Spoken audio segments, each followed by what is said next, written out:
News ಅವರಿಗೆ ಸ್ವಾಗತ. ಯಡಿಯೂರಪ್ಪ ರಾಜಕೀಯ ನಡೆ ಏನು, ರಾಜಕೀಯವಾಗಿ ಅವರು ಯಾವ ದಿಕ್ಕಿನತ್ತ ಸಾಕ್ತಾರೆ, ನಿಜಕ್ಕೂ ಕೂಡ ಬಿಜೆಪಿ ಹೋಗ್ತಾರಾ ಅಥವಾ ಬಿಜೆಪಿ ಬಿಟ್ಟು ಇನ್ಯಾವುದಾದ್ರೂ ದಾರಿ ತುಳಿತಾರ ಅಂತ ಪ್ರಶ್ನೆ ಇದೆ. ನಿನ್ನೆ ವಿಧಾನಸಭೆಯಲ್ಲಿ ಅವರು ಒಂದು ಹೇಳಿಕೆ ಕೊಟ್ಟರು, ಅದು ಏನು ಹೇಳಿಕೆ ನೋಡೋಣ. ನಮ್ಮ ಕಡೆಯಿಂದ ತಪ್ಪಾಗಿದೆ, ನಮ್ಮ ತಪ್ಪಿನಿಂದ ಜನ ಅಪೇಕ್ಷೆ ಪಡದೇ ಇರುವಂತ ಒಂದು ಕಾಂಗ್ರೆಸ್ ಪಕ್ಷ 7 ವರ್ಷದಿಂದ ಆಡಳಿತಕ್ಕೆ ಬಂದಿದೆ. ಈಗ ನಾವು ಬುದ್ಧಿ ಕಲ್ತಿದ್ದೇವೆ. ನಾಳೆ ಬರುವಂಥ ಲೋಕಸಭಾ ಚುನಾವಣೆಯಲ್ಲಿ ನಿಮ್ಮೊಂದು 7-8 ಸಂಖ್ಯೆಗೆ ಇಳಿಸಿ ಮತ್ತೆ ಅಲ್ಲಿ ಬಂದು ಕುಂತ್ಕೊಳ್ಳೋಕೆ ಏನೇನು ಕಾರ್ಯಕ್ರಮ ರೂಪಿಸಬೇಕು ಅದನ್ನು ರೂಪಿಸ್ತೇವೆ. ಅಲ್ಲಿವರೆಗೂ ತಾಳ್ಮೆಯಿಂದ. ಸೊ ಈ ಒಂದು ಬೈಟನ್ನು ನೋಡ್ತಾ ಇದ್ರೆ ಬಹುತೇಕ ಯಡಿಯೂರಪ್ಪನವ್ರ ದಾರಿ ಬಹಳ ಗೊಂದಲಕಾರಿಯಾಗಿದೆ. ನಮ್ಮ ಜೊತೆ ಚರ್ಚೆ ಮಾಡಲಿಕ್ಕೆ ಇವತ್ತು 5 ಗಣ್ಯರಿದ್ದಾರೆ. ಮೊದಲಿಗೆ ಹಿರಿಯ ಪತ್ರಕರ್ತರು BSR ಕಾಂಗ್ರೆಸ್ ವಕ್ತಾರಂತ ರವೀಂದ್ರ ರೇಷ್ಮೆ ಇದ್ದಾರೆ, ಹಾಗೆಯೇ ಕಾಂಗ್ರೆಸ್ ನಾಯಕರಂತ BL ಶಂಕರ್ ಇದ್ದಾರೆ. ಮತ್ತೊಬ್ಬರು ಬಂಡಾಯ ಸಾಹಿತಿಗಳು, ಇವತ್ತಿಗೆ ನಾನು ಬಂಡಾಯ ಸಾಹಿತಿ ಅಂತ ಕರಿತೀನಿ, ಹಾಗೆ KJP ನಾಯಕರಂತ ಚಂಪಾ ಅವರಿದ್ದಾರೆ. ಮತ್ತೊಬ್ಬರು JDS ಶಾಸಕರಾದಂಥ ಶಿವಲಿಂಗೇಗೌಡ ಇದ್ದಾರೆ, ಹಾಗೆ ಇನ್ನೊಬ್ಬರು KJP ನಾಯಕರಂತ ವಿಶ್ವನಾಥ್ ಇದ್ದಾರೆ. ನಾನು ಮೊದಲಿಗೆ ಚಂಪಾ ಅವ್ರಿಗೆ ಕೇಳ್ತೀನಿ, ಯಡಿಯೂರಪ್ಪನವರ ಮಾತುಗಳನ್ನು ಕೇಳಿದ್ರೆ ಯಡಿಯೂರಪ್ಪನವರು ಒಂದು ರೀತಿ ಗೊಂದಲದ ಸುಳಿಯಲ್ಲಿದ್ದಾರೆ, ಅಡಕತ್ರೆಯಲ್ಲಿದ್ದಾರೆ ಅಂತ ಅನ್ಸಲ್ವಾ? ಇಲ್ಲ, ಇಡೀ ಇಂಡಿಯಾದ ರಾಜಕೀಯ ಮತ್ತು ಕರ್ನಾಟಕದ ರಾಜಕೀಯ ಗೊಂದಲಮಯ ಪರಿಸ್ಥಿತಿ ಒಳಗಿದ್ದಾಗ ಅಲ್ಲ, ಯಡಿಯೂರಪ್ಪನವ್ರು ಎಲ್ಲಿದ್ದಾರೆ ಹೇಳಿ? ಅವರು ರಾಜಮಾರ್ಗದಲ್ಲಿದ್ದಾರೋ, ಗೊಂದಲ ಸುಳಿಯಲ್ಲಿದ್ದಾರೋ? ಸ್ವಲ್ಪ ಕ್ರಾಸ್ ರೋಡ್ ಅಂತವಲ್ಲ, ಅಲ್ಲಿ ನಿಂತ್ಕೊಂಡಾರ ಅವರು. ಅದು ರಾಜಮಾರ್ಗನೋ ಅಥವಾ ಪ್ರಜೆಗಳ ಮಾರ್ಗನೋ ಗೊತ್ತಿಲ್ಲ. ಒಂದು ದ್ವಂದ್ವ, ಆ ಕಡೆಗೆ ಹೋಗ್ಬೇಕೋ ಈ ಕಡೆ ಹೋಗ್ಬೇಕೋ. ಇನ್ನೂ ಅವರ ಮನಸ್ಸಿನೊಳಗೆ ಸ್ವಲ್ಪ ತಾಕಲಾಟ ನಡೆದಂಗೆ ನನಗನ್ನಿಸ್ತದೆ. ನೀವೆಲ್ಲಿ ನಿಂತಿದ್ದೀರಿ? ನಾವು ನಮ್ಮ ಹಾದಿಯೊಳಗೆ ಅದೇವಿ, ನಮ್ಮದೇನು ಪ್ರಶ್ನೆ ಇಲ್ಲ. ವಿಶ್ವನಾಥ್ ಅವರೇ, ಈಗ ಯಡಿಯೂರಪ್ಪನವರು ಹೇಳಿಕೆ ನೋಡ್ತಾ ಇದ್ರೆ ನಮ್ಮಿಂದ ತಪ್ಪಾಯಿತು ಅಂದರೆ ಯಡಿಯೂರಪ್ಪನವ್ರು ಯಾರ ಪರ ಮಾತಾಡ್ತಾ ಇದ್ದಾರೆ ಅಂತ? ಅವ್ರು BJP ಪರ ಮಾತಾಡ್ತಾ ಇದ್ದಾರೋ ಅಥವಾ KJP ಪರವಾಗಿ ಮಾತಾಡ್ತಾ ಇದ್ದಾರೋ ಅಥವಾ BSR ಕಾಂಗ್ರೆಸ್ ಪರ ಮಾತಾಡ್ತಾ ಇದ್ದಾರೋ ಅಥವಾ JDS ಪರವಾಗಿ ಮಾತಾಡ್ತಾ ಇದ್ದಾರೋ? ಅವರಿಗೆ ಅವ್ರ ದಾರಿ ಗೊತ್ತಾಗ್ತಾ ಇಲ್ಲ, ಅವ್ರು ಗೊಂದಲದಲ್ಲಿದ್ದಾರೆ, ರಾಜ್ಯ ಜನರನ್ನು ಗೊಂದಲದಲ್ಲಿ ಇಡ್ತಾ ಇದ್ದಾರೆ. ಭಾರಿ ಸ್ಪಷ್ಟ. ಈಗ ಚಂಪಾ ಅವರು ಏನು ಹೇಳಿದರು, ಇನ್ನೂ ಕೂಡ ಅವರಿಗೆ ಸ್ಪಷ್ಟವಾಗಿ ಎಲ್ಲಿ ಹೋಗಬೇಕು ಅಂತಕ್ಕಂಥ ತೀರ್ಮಾನದ ಗೊಂದಲ ಇದೆಯಲ್ಲ, ಅದು ಅವರಿಗೆ ಸ್ವಲ್ಪ ತೊಂದರೆ ಆಗ್ತಾ ಇದೆ. ನಿಮಗೂ ಗೊಂದಲ ಆಗ್ತಾ ಇದೆ? ಇಲ್ಲ, ನಮಗೇನು ಗೊಂದಲ ಇಲ್ಲ, ನಾವು ಭಾರಿ ಕ್ಲಿಯರ್ ಇದ್ದೀವಿ. ನಾವು ಈಗಲೂ ಹೇಳ್ತಿದ್ವಿ, ಮೊನ್ನೆನೂ ಕೂಡ ಹೇಳಿದ್ವಿ, ಚಂಪಾ ಅವರು ಇದ್ದರು. ಇವಾಗ ಒಡೆಯೋದು ಮತ್ತು ಒಂದಾಗೋದು ಈ ದೇಶದ ಇತಿಹಾಸದೊಳಗಡೆ ಹೊಸತೇನಲ್ಲ, ಎಲ್ಲ ಪಕ್ಷಗಳು ಎಲ್ಲ ರಾಜ್ಯದಲ್ಲೂ ಆಗಿದೆ. ಹಾಗಾಗಿ KJP BJP ಮಧ್ಯೆ ಒಡೆಯೋದಕ್ಕೆ ಒಡಕಾಗೋದಕ್ಕೆ ಯಾವುದೇ ಸೈದ್ಧಾಂತಿಕವಾದ ಭಿನ್ನಾಭಿಪ್ರಾಯದಲ್ಲಿ ಒಡೆದಿಲ್ಲ. ವೈಯಕ್ತಿಕವಾದ್ದು ಮತ್ತು ಪ್ರತಿಷ್ಠೆಗಳು ಅಡ್ಡ ಬಂದು ಕೆಲವು ಸಂದರ್ಭದಲ್ಲಿ ಒಡಕಾಗಿದೆ. ಸೊ ಈಗ ಆ ಎರಡೂ ಪಕ್ಷಕ್ಕೆ ತಮ್ಮ ಒಡಕಿನಿಂದ ಆದಂಥ ಲಾಭ ನಷ್ಟಗಳ ಅರಿವಾಗಿದೆ. ನಾನೇನು ಕೇಳ್ತೀನಿ, ಯಡಿಯೂರಪ್ಪ ಒಂದು ವೇಳೆ BJPಗೆ ಹೋದ್ರೆ ವಿಶ್ವನಾಥ್ ಚಂಪಾ BJPಗೆ ಹೋಗೋದಿಲ್ಲ? ಇಲ್ಲ, ಭಾರಿ ಒಂದು ಕ್ಲಿಯರ್ ಹೋಗಲ್ಲ. ಇಲ್ಲ, ಒಂದು ಅಲ್ಲ, BJPಗೆ ಹೋಗೋದಿಲ್ಲ ತಾವು? ಇಲ್ಲ, ಭಾರಿ ಸ್ಪಷ್ಟ. ಯಡಿಯೂರಪ್ಪನವರು KJP BJP ಒಂದಾಗೋದ್ರಲ್ಲಿ ಅವ್ರು ಮನಸ್ಸು ಮಾಡಿದರೆ ಒಂದಾಗೋದು ಭಾರಿ ಶೀಘ್ರ ಒಳ್ಳೆಯದು. ಆದರೆ ನಮ್ಮಂಥವ್ರು ಏನು ನಿಲುವು ತಗೋಬೇಕು ಅನ್ನೋದನ್ನ ನಾವು ಅದು ಅಂದರೆ BJPಗೆ ಹೋಗಲ್ಲ? ಇಲ್ಲ, ನಾವು ಈಗಾಗಲೇ ಕೂತ್ಕೊಂಡು ಚರ್ಚೆ ಮಾಡ್ತಾ ಇದ್ದೀವಿ. ನಾವು ಬಂದಿದ್ದು BJP ಮತ್ತು JDSಗೆ ವಿರುದ್ಧವಾದಂಥ ಒಂದು ರಾಜಕೀಯ ಶಕ್ತಿಯನ್ನು ಹುಟ್ಟಾಕಿದ್ರು ಅನ್ನೋ ಕಾರಣಕ್ಕೆ ಹೋಗಿದ್ವಿ. ಅಂದರೆ ಯಡಿಯೂರಪ್ಪನವ್ರನ್ನ ಫಾಲೋ ಮಾಡಲ್ಲ, ಫಾಲೋ ದಿ ಲೀಡರ್ ಮಾಡಲ್ಲ ನೀವು? ಫಾಲೋ ದಿ ಲೀಡರ್ ಅನ್ನೋಕ್ಕಿಂತ ನಮ್ಮ ಆಲೋಚನೆಗೆ ವಿರುದ್ಧವಾಗಿರ್ತಕ್ಕಂಥ ರಾಜಕಾರಣ ನಡೆದ್ರೆ ನಾವು ಹೋಗಲ್ಲ. ಸೊ BJP ಜೊತೆ ಹೋದ್ರೆ ನೀವು BJP? ಇಲ್ಲ, ವೆರಿ ಕ್ಲಿಯರ್, ನಾವು BJP ಜೊತೆ ಹೋಗಲ್ಲ. ಸೊ ನಾನು ಬಂದೇನೆ. ರೇಷ್ಮೆ ಅವರೇ, ಇವತ್ತು ಯಡಿಯೂರಪ್ಪನವ್ರ ಹೇಳಿಕೆ ನೋಡ್ತಾ ಇದ್ರೆ ಬಹುತೇಕ ಅವರಿಗೆ ಅವ್ರು ನಿಂತ ನೆಲ ಸ್ಪಷ್ಟ ಆಗ್ತಾ ಇಲ್ಲ, ಅವ್ರ ರಾಜಕೀಯ ಅಸ್ಪಷ್ಟತೆ ಇದೆ.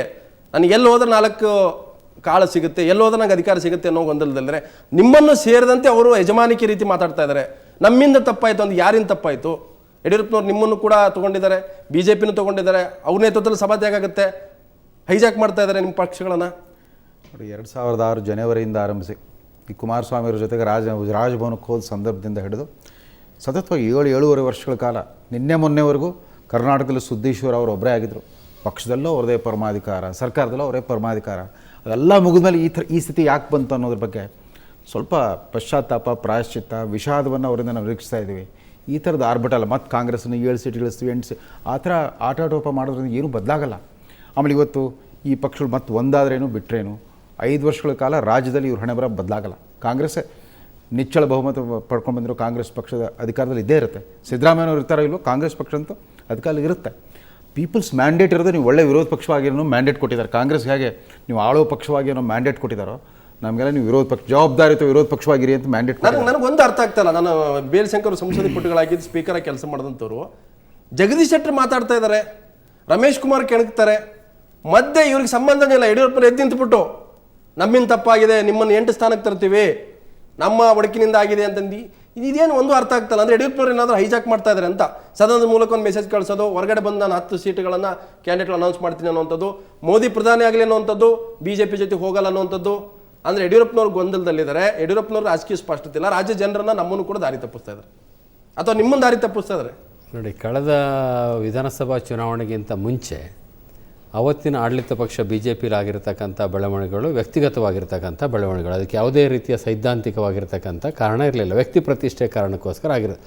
ಆಗಲೇ ನಾವು ಅನೇಕ ಬಾರಿ ಚರ್ಚೆ ಮಾಡಿದ್ವಿ, ಈ ರೀತಿ ಹುಟ್ಟತಕ್ಕಂಥ ಪಕ್ಷಗಳು ಯಾವುದೇ ಪ್ರಾದೇಶಿಕತೆಯ ಮಾತುಗಳನ್ನು ಆಡಿದರೂ ಕೂಡ ಅವುಗಳ ಆಯಸ್ಸು 1 ಎಲೆಕ್ಷನ್ನು ಅಥವಾ 2 ಎಲೆಕ್ಷನ್ಗಿಂತ ಜಾಸ್ತಿ ಇರೋದಿಲ್ಲ, ಅದನ್ನು ಸಸ್ಟೈನ್ ಮಾಡೋಕ್ಕಾಗೋದಿಲ್ಲ ಅವ್ರ ಕೈಲಿ ಅಂತಕ್ಕಂಥ ಒಂದು ಚರ್ಚೆ, ಈ ವಿಶ್ಲೇಷಣೆ ಈ ಸ್ಟುಡಿಯೋದಲ್ಲೂ ನಡೆದಿತ್ತು, ಎಲ್ಲ TV ಸ್ಟುಡಿಯೋಗಳಲ್ಲೂ ಕೂಡ ನಡೆದಿತ್ತು.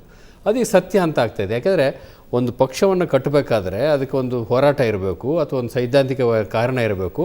ಅದು ಒಂದು ಅವಕಾಶ ಕರ್ನಾಟಕದಲ್ಲಿ ಸಿಕ್ಕಿದ್ದು ಒಂದೇ ಸರ್ತಿ 80ರಿಂದ 83ನೇ ಇಸ್ವಿವರೆಗೆ ಚಂಪಾ ಅವರು ಇದ್ದರು. ರೈತ ಹೋರಾಟ, ದಲಿತ ಚಳವಳಿ, ಕನ್ನಡ ಚಳವಳಿ ಕಾರಣಕ್ಕೆ ಒಂದು ಸಾಧ್ಯತೆ ಇತ್ತು. ಅದಾದ ನಂತರ ಆಗಿರ್ತಕ್ಕಂಥ ಜನತಾ ಪರಿವಾರ ಒಡೆದಿರಲಿ, ಕಾಂಗ್ರೆಸ್ ಒಡೆದಿರಲಿ, BJP ಒಡೆದಿರಲಿ, ಎಲ್ಲ ವ್ಯಕ್ತಿಗತ ಪ್ರತಿಷ್ಠೆಗೋಸ್ಕರ ಒಡೆದಿರ್ತಕ್ಕಂಥದ್ದೇ ಹೊರತು ಯಾವುದೇ ಸೈದ್ಧಾಂತಿಕ ಕಾರಣಕ್ಕೆ, ಹೋರಾಟದ ಕಾರಣಕ್ಕೆ, ಯಾವುದೇ ಇಶ್ಯೂ ಕಾರಣಕ್ಕಲ್ಲ.